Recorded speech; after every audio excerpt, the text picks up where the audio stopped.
对于伫咧台湾的新住民来讲，煮好食的故乡料理，也是怀念故乡的一种方式。嘉义县社会局以食食文化做主题，邀请新住民的家庭做伙来煮这故乡的料理，把这过程翕做纪录片，除了鼓励新住民朋友，也要互大家熟悉因的文化。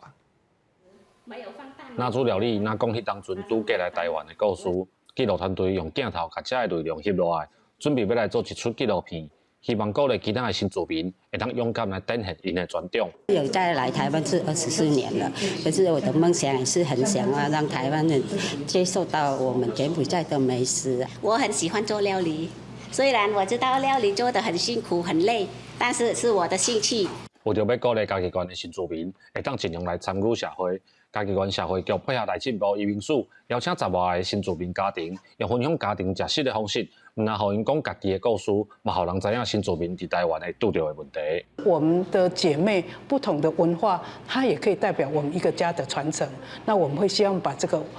个意义带进去我们这个影片里头。嘉义县社会局表示，目前嘉义县内新住民的人数计共有13000外人。真侪人拢是农业甲渔业主要的生产力。这个纪录片透过食食文化来传承家庭的记忆，除了展现多元文化的包容，嘛希望培养新住民的自信，互因更加融入台湾的社会。记者林慧婷，嘉义报道。